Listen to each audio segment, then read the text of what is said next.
അയ്യോ മോനെ, അയ്യോ മോനെ, അയ്യോ ഈശ്വര, ഞാൻ എന്തേ കാണുന്നേ? വീട്ടിലേക്ക് വരുവാണെന്ന് പറഞ്ഞിട്ട് കാണാതായപ്പോ എന്റെ മനസ്സൊന്ന് പെടച്ചത്. എന്താടാ പറ്റിയത്? അത് വഴിയിൽ വെച്ച് ആരോ ഒന്ന് തടഞ്ഞു. അവരെന്തോ കാര്യമായിട്ട് ചെയ്യാൻ ഉദ്ദേശിച്ചതാ, പക്ഷെ ഇതിലങ്ങ് ഒതുങ്ങി. എന്റെ ഭഗവാനെ, ഇതാരാടാ നിന്നോട് ഇങ്ങനെ ചെയ്ത്? ആ ലോറി ഡ്രൈവർ സെൽവനിലെ ചേച്ചി, അവനുമായിട്ട് ഞാനൊന്ന് ഉടക്കിയിരുന്നല്ലോ. മിക്കവാറും അവനും കൂട്ടുകാരും കൂടി പകരം വീട്ടിയതാവാനാ സാധ്യത. അല്ലേ കൃഷ്ണമൂർത്തി? ചിലപ്പോ അതാവും സാറേ. ആ ചേച്ചി ഇവരെ കണ്ടിട്ടില്ലല്ലോ. ഇതാണ് നമ്മുടെ താരം കൃഷ്ണ. ഞാൻ പറയാറില്ലേ? ഓ, ഇവനിവിടെ എപ്പോഴും മോളെ കുറിച്ച് പറയും. ആ പിന്നെ ഇത് മോളിക്കുട്ടി. ഇവള് ഒരു തമിഴ് സിനിമ സ്റ്റൈലാ. ഓട്ടോ ഓടിക്കുന്നു. അത്യാവശ്യം കൈക്രികളൊക്കെ അറിയുകയും ചെയ്യാം.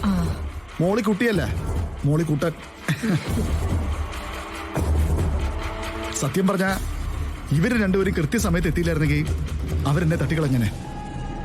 അവരുടെ കയ്യിൽ ആയുധങ്ങളുണ്ടായിരുന്നു. അയ്യോ എന്റെ സാറേ, സാറോട് ഞാൻ എപ്പോഴും പറയുന്നതല്ലേ, സ്വന്തം നാടാണെന്ന് കരുതി എപ്പോഴും കയ്യിൽ ആയുധമൊന്നുമില്ലാതെ കൈ മീച്ച് നടക്കരുതെന്ന്. അല്ലെങ്കിലേ സാറിന്റെ ശത്രുക്കളെ ആരൊക്കെയെന്ന് നമുക്ക് ആർക്കും അറിയില്ല. ഇനി ഒരു കാര്യം ചെയ്യ്, രാത്രിയിൽ എങ്ങോട്ടും പോണ്ട. വീട്ടിലിരിക്കുന്നവർക്ക് ഒരു മനസ്സമാധാനമൊക്കെ വേണ്ടേ? ഈ ചെയ്യുന്നവർ ഇതൊക്കെ തന്നെയല്ലേ ഉദ്ദേശിക്കുന്നേ? ഭയപ്പെടുത്തുക, പുറത്തിറങ്ങാതാക്കുക. അതിന് വഴങ്ങി കൊടുത്താ പിന്നെ ജീവിച്ചിരിക്കുന്ന എന്തിനാ? എന്തായാലും സാറ് കേസ് കൊടുക്കാതിരുന്നത് മോശമായിപ്പോയി.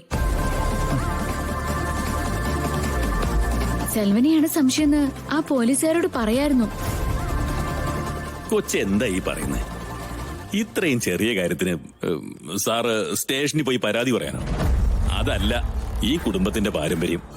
അവന് കൊടുക്കാനുള്ളത് അനിയൻ സാറ് തന്നെ നേരിട്ട് കൊടുത്തിരിക്കും. അതാണ് ശീലം. അത് മതി മോളെ.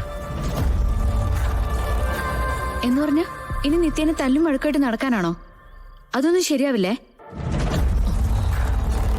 കണ്ടോ ചേച്ചി, എന്നെ നിയന്ത്രിക്കുന്ന കണ്ടോ? ഇതാ ഞാൻ പറഞ്ഞത്. എന്തു പറഞ്ഞു? എന്നെ കുറിച്ച് എന്താ പറഞ്ഞിരിക്കുന്നേ? അത് ഇപ്പൊ തൽക്കാലം മോൾ അറിയണ്ട. ആ അതുകൂടെ ചേച്ചി, ഇവർക്ക് എന്തെങ്കിലും കുടിക്കാൻ കൊടുക്കുക. ഇപ്പൊ എടുക്കാം. അയ്യോ വേണ്ട സാറേ, ഞങ്ങൾ ഇറങ്ങുവാ. ഇപ്പൊ വീട്ടിൽ കൃഷ്ണയുടെ അമ്മ തനിച്ചല്ലേ ഉള്ളൂ. സാറേ, മരുന്നൊക്കെ കൃത്യമായിട്ട് കഴിക്കണം കേട്ടോ, അല്ലെങ്കിൽ മുറിവ് ഉണങ്ങില്ല.